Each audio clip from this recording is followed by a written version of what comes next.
very fine day to you, young lads and lasses. Able Seaman Barlow, at your service. With most of our ship's company paid off for the time being and kicking up bobs a-dying on shore, it's been pretty quiet aboard the sloop Providence.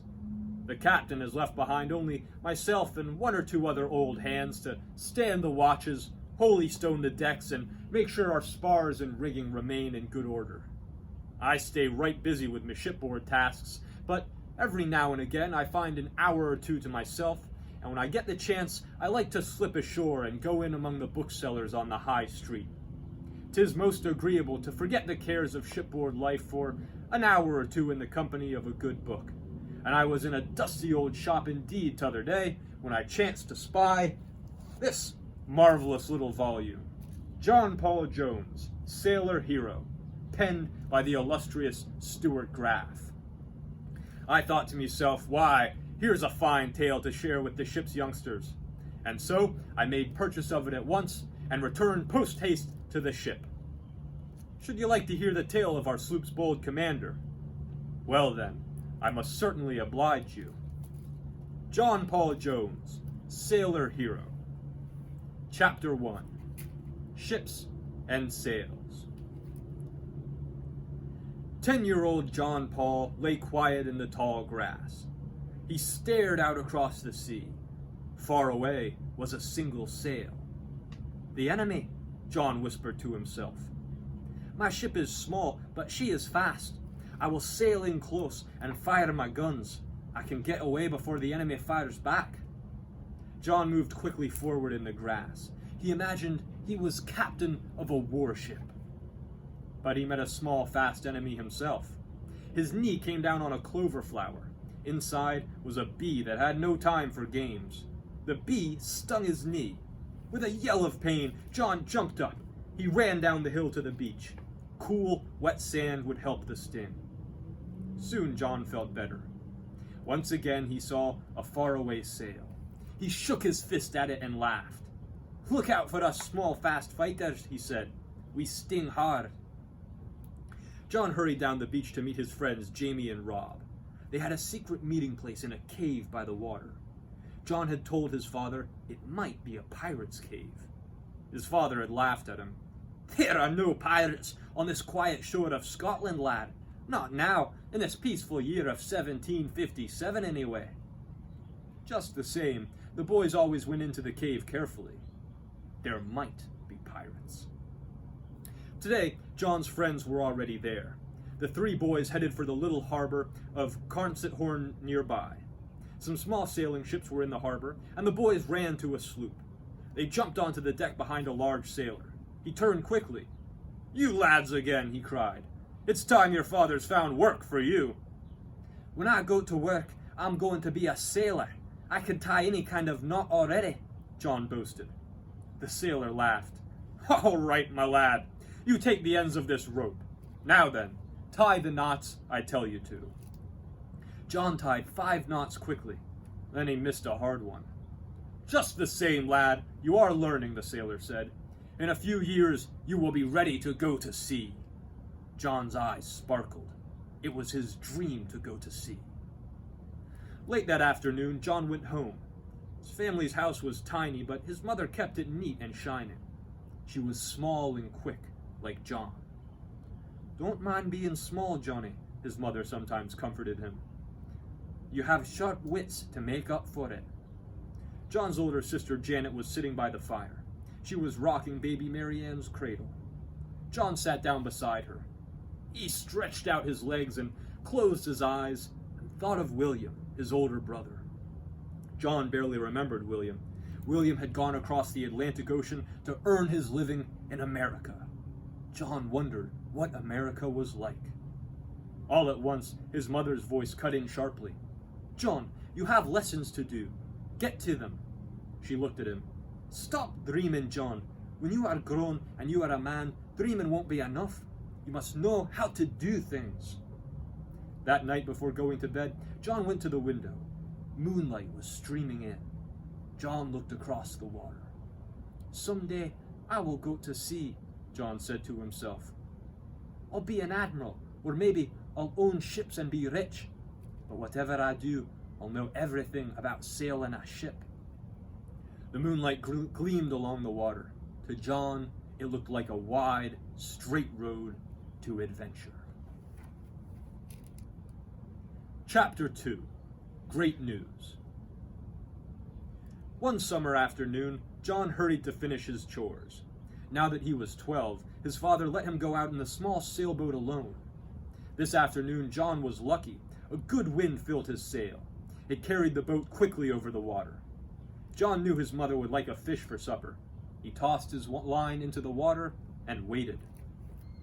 While he fished, John watched a ship that was coming in toward Carnsethorn. Now the ship was almost beside him. John could hear the creak of her masts. A sailor waved to John. John held up his fish to show. "Nice one, lad," the sailor called. John thought longingly of the faraway countries the sailor must have seen. "Will I ever be a sailor? Will I ever see those faraway places myself?" John wondered. One day, John could hold back no longer. He asked his father to let him go to sea. John's father did not answer at once. Then he said slowly, "John, I had hoped you might want to work here with me. I have been Mr. Craik's gardener for many years. They have been happy years." "I know," said John, "but I want to go to sea more than anything, father.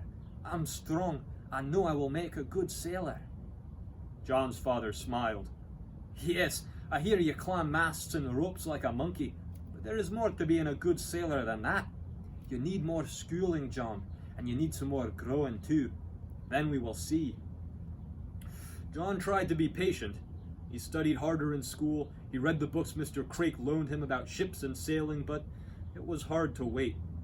One day, when John was 14, his father came home with great news. "John," he said, "you shall have your wish. You can go to sea. I have talked to Captain Benson of the Friendship. He says you can be ship's boy in his crew. You will sail next week for the West Indies and America." John was to work for Captain Benson 7 years. He would earn only a little money, but he would learn how to be a sailor. That night, John was too excited to eat supper. It was a long time before he went to sleep. He lay dreaming of the West Indies. He knew that they were islands off the coast of North America. His brother William lived in America. Perhaps John would see him there. It was raining the morning John left his house. He kissed his mother and sisters goodbye. He wanted to go to sea more than anything in the world, but it was hard to leave home. John lifted his small trunk to his shoulder. He and his father started down the path through the rain. The path led to Carnsethorn. That was just a little harbor, but it would lead John to the wide seas of the world. Chapter 3. Ship's Boy. John's first morning at sea was gray and icy. The wind was sharp. John did not know what he was supposed to do. Shivering with cold, he stood on deck near Captain Benson. The captain roared his orders. The crew ran to obey. Suddenly, the captain looked at John. "Get below where you belong," the captain said sharply. "Go help the cook get hot food ready for the men." John ran for the ladder. He almost fell to a dark passageway below. Soon, he was busy helping the cook. Before long, John learned his other jobs. He kept the captain's cabin clean, he polished brass, he brought the captain's food, he carried messages to all parts of the ship. John was happiest, however, when he could work on deck. Then he felt he had a real part in sending the ship flying through the water. "You must know how to do things, John," he remembered his mother saying. And John was learning. When they reached the West Indies, John saw a new world. There were golden beaches under the hot sun. The sea changed colors like a rainbow. Bright feathered birds sang strange songs. There, the captain sold the salt and cloth that the Friendship carried. John helped load a new cargo of rum and sugar. Then, they sailed for America. It was an exciting day for John when the Friendship docked in Virginia, for they had come to the very town where John's brother lived. John left the ship as soon as he could. He went to look for William's tailor shop. When John found the shop, he felt shy, but he knocked bravely. A tall young man opened the door. John stood straight. "William, I am your brother John, he said. I am ship's boy on the Friendship. William stared in surprise. Then he swung John into a bear hug. Welcome to America, lad, William cried. Let's have a look at you. William looked at John's sandy hair and light brown eyes. You're a fine lad, I can see that, William said. You take after our mother. It is a welcome sight you are. The Friendship stayed in Virginia several months. Captain Benson let John sleep at his brother's house. On the hot evenings, John and his brother swam or fished in the cool river. In the daytime, John worked hard for Captain Benson. The captain was buying tobacco and lumber to take home to England. Finally, the Friendship was ready to sail. Captain Benson says we will be back next year, John told William. I like that, he added quietly. William put an arm around John's shoulder. America is home to me now, John, he said, and I hope it will be your home someday too. Chapter 4. Fever. During the next few years, John went back to America often. Each time he stayed with his brother William. He liked being in William's shop. It was a gay place. Many young gentlemen came there, and John had a good time with them. The new friends John made welcomed him into their homes. He rode and hunted with them. He went to big parties at their houses. John liked the big farms and the rich green countryside. America was an exciting place. Here you could get ahead more quickly than in Scotland. Even a poor boy could hope to be somebody if he worked hard enough. When I was still a boy, I chose America for my own country, John wrote later. During those years, John was growing up. He was a young man now. His light brown eyes looked out from a handsome face. He was still not tall, but he was strong and wiry, and John had always been quick. John can move fast as a cat, Captain Benson used to say, and he has a captain's voice too when he wants to use it. John's voice was soft, but at sea his voice could roar above the wind. John learned everything he could about sailing. He helped raise the sails, he learned to steer. Now he was glad his father had made him study in school. Arithmetic helped him set a course. From maps and stars, he could find the direction the ship must sail to reach any harbor. He must know how to do all of these things to be a ship's officer. When John was 21, he became an officer. He was chief mate on a ship that sailed between Africa and the West Indies. He was next in command to the captain. More than anything, he wanted to be a captain himself. John's chance to be captain came in a strange way. John had made several long trips between Africa and the West Indies. Now, he wanted to go back to visit Scotland. It had been a long time since he had left home. One day, John was in Kingston, a town in the West Indies. Suddenly, he heard a cheerful voice behind him. "John Paul, what brings you to these parts?" It was an old friend from Scotland, Samuel McAdam. McAdam was a captain here in Kingston. "I'm sailing for Scotland in 2 days, John," Samuel said. "Why don't you come with me?" John was pleased. "I've been waiting to see my family again," he said. Soon after they sailed, the ship's mate became sick with a fever. A few days later, the mate died. The next night, Samuel called John to his cabin. John could see the captain's hot, red face. "John," Samuel said, "I have caught the fever myself. Before morning, I will be too sick to take charge of the ship. You are the only man aboard who knows how to take the ship home. You must be captain in my place." The next days were hard for John. He had to run the ship, and he had to help to take care of Samuel too. Early one morning, Samuel died. Now John was in command. Night and day he kept the ship on course, and at last they sailed safely into the harbor in Scotland. John had his reward. While he was visiting his family, a message came. The owner of the ship had made him the new captain. Now John had a ship of his own. Chapter 5.